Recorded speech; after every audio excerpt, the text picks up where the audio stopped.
and Garden Festival and to the Twinings English Tea Garden.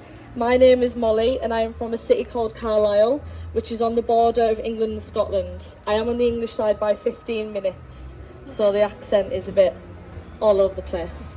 And then my friend Eleanor, would you like to introduce yourself? Hello, I'm Eleanor. I'm also from the north of England. I'm from York, not to be confused with New York, with the original.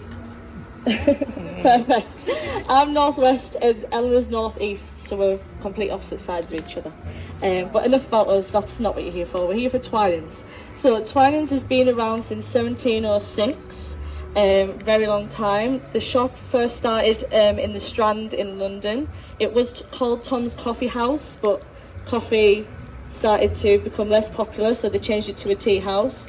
The shop is still kind of the same as it was back then. I stretch my arms out like this, that is how wide the shop is. Because tax was so important back then, they didn't want to pay too much tax, so the smaller they were, the less tax they had to pay. But as you go in, it then stretches out into the back. So it's been around for 300 years. They have 500 blends globally. We are not going to go through all 500 today, don't worry. I'm not going to keep you from going on Guardians. We are going to look at 12 different tea blends today. We're going to look at black tea, green tea, herbal teas and a white tea. There are 9 master blenders for Twinings. They take 15 to 25 years to train, and they taste, can anyone guess how many cups of tea they would taste a day? Any wild guesses? 100? I'm hearing 100. So 130? So close. There are 700 cups of tea they drink a day, which is about 100 more than me, which I'm absolutely gutted about. I really wanted to do it. But yeah, they trained for so long. The head of Twinings now is Stephen Twining. He's the 10th generation of the Twining family, and he sometimes frequently comes here, likes to check on the tea caddy, see everything's fine, and he will sign tea boxes as well. So keep an eye out, because you might just bump into him in here. But we'll start off with our first tea. Does anyone know what plant they use for tea, to make tea? Anyone heard of it? The plant that they use to make tea? No?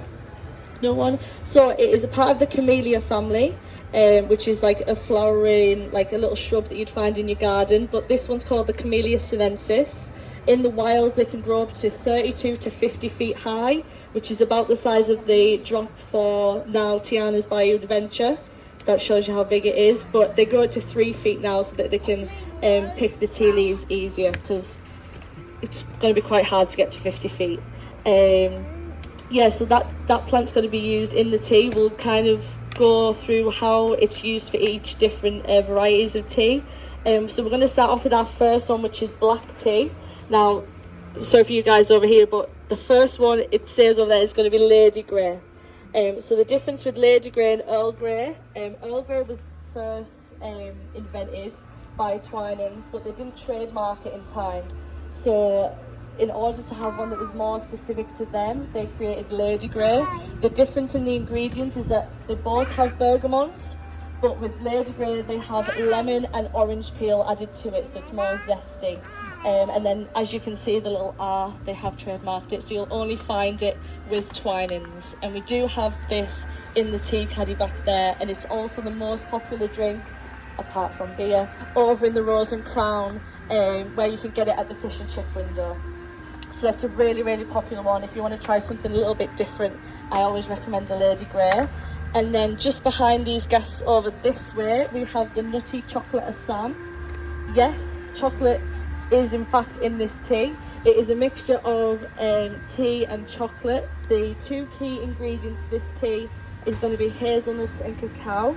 Hazelnut is originated from the Mediterranean, and then cacao has been originated from the Aztecs.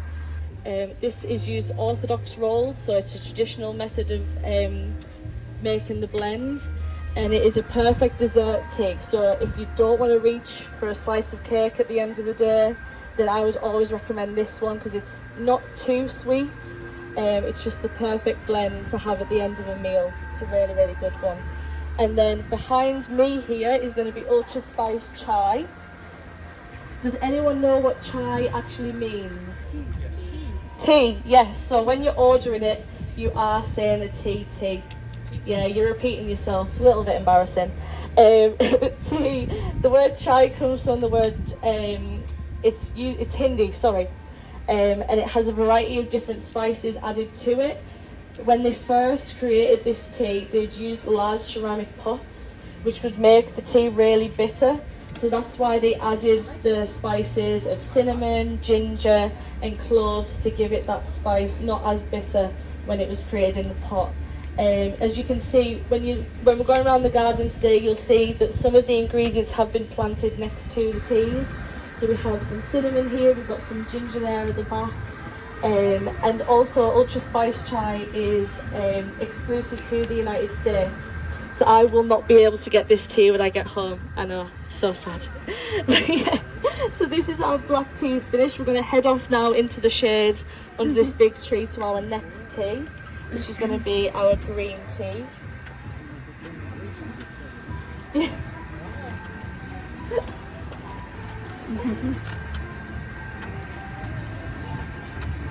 So this is our first green tea of the tour. Now with the black teas, the way to get black tea with the tea leaves, so it's fully oxidized. That's what gives it that bold, heavy flavour. Whereas with green tea, it is not oxidized. So it gives it that brighter colour, more of a lighter taste. Green tea, with this one specifically, it has jasmine in it. So jasmine is not blended like fully in with the tea leaves, it's layered within it because tea leaves actually absorb any spices that are around it. So if you left your tea leaves next to some, I don't know, some garlic granules, you are going to get a garlic tea eventually, which I would not recommend at all. But I would recommend the jasmine green tea. I never tried green tea until I came here, and the jasmine isn't as sweet as you would think it would be because it's actually part of the olive family. So it's just a little hint of it added to it, something a bit different to a typical, just a standard green tea. So I would definitely recommend this one. And we do have some jasmine planted here on the front, in front of the teacup. And then we're going to move on to our next one, which is going to be our powdered tea of the tour.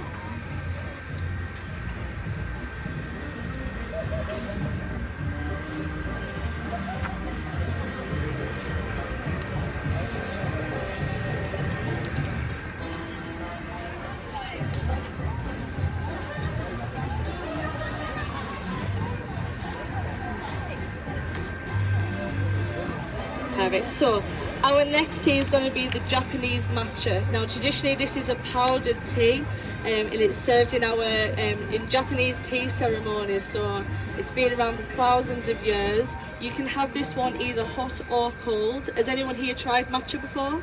Yeah, you like it? Yeah? No, you're not a fan of it? No. I had never had it before until I came here and I tried it over at the Trowel and Trellis. They have it's like a chocolate mousse with cake, and then it has crumbled matcha on the top. So good, I really highly recommend it. In the tea caddy we have it in a culinary powder form. Really good for baked goods, not just coffee, which we're not here to talk about, but also with tea and different beverages. So if you want to try something a little bit different, Japanese matcha is for you. And then we're going to move up here to our next tea. It's going to be a white tea.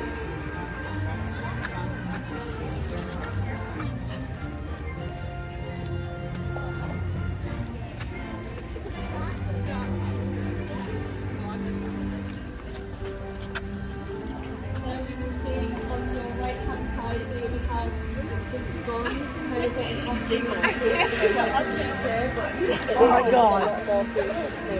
Those are scones there in the middle, which is similar to your biscuit, except this one is a lot drier. Hence why we add lots of cream and lots of jam. And I typically like it a bit warm, so it makes, I usually, if I've got butter, then it kind of melts it a little bit and it makes it less dry. And then it would come with a teapot, the sugar pot, and then your teacup there just behind you. Really, really good. If you ever go to the UK, yeah, sorry? Yes, thank you very much for highlighting that out. So in the UK, there's a bit of a north-south divide as to how you pronounce the word. you're all going to go home today and say the right way, which is a scone, not a scone. Scone. Yeah, that is the correct. Eleanor, would you agree? Thank you very much. Yes, scone. Biscuit, not cookies. Yeah, and biscuits, not cookies. That's correct. Thank you very much.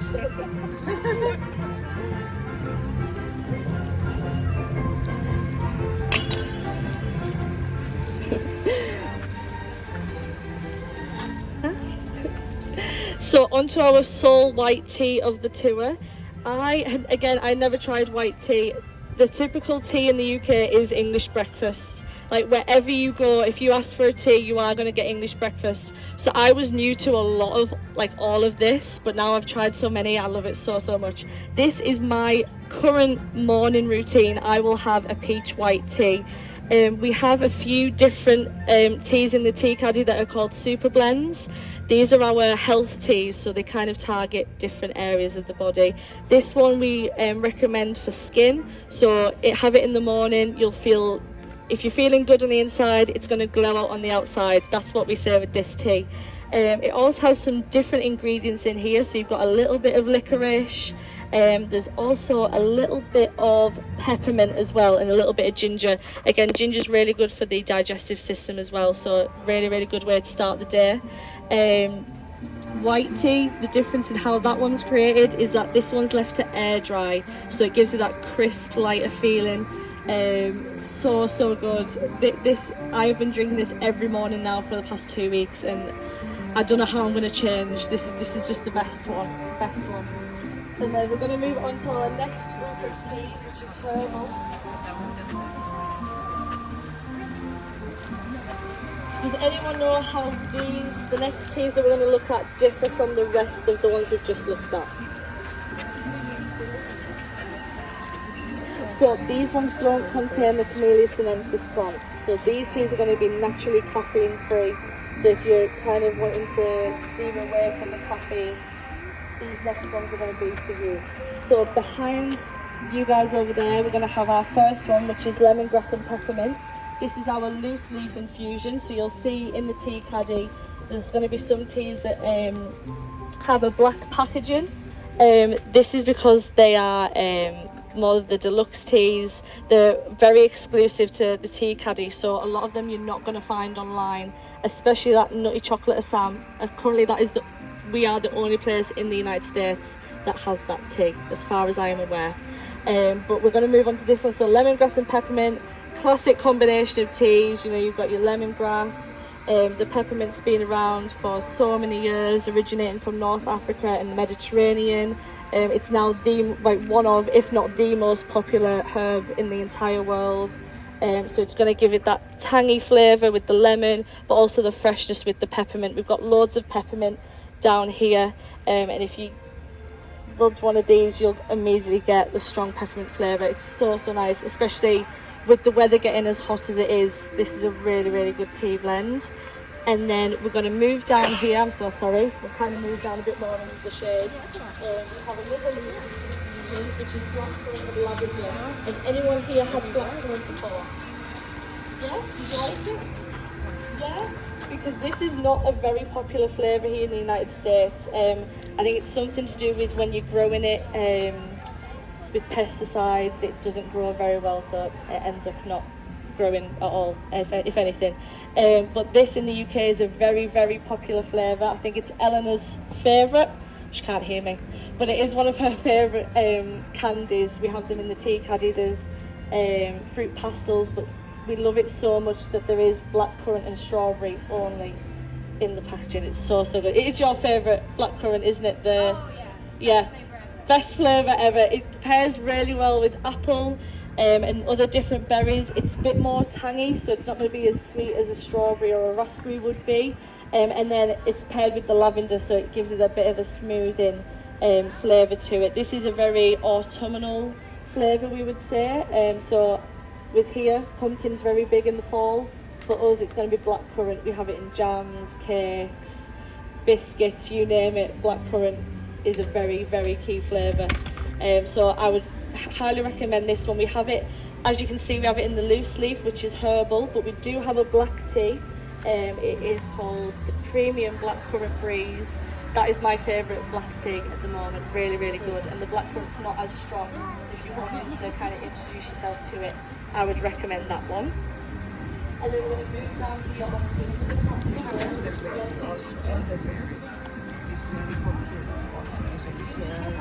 Chinese service for 2,500 euros. So again, a very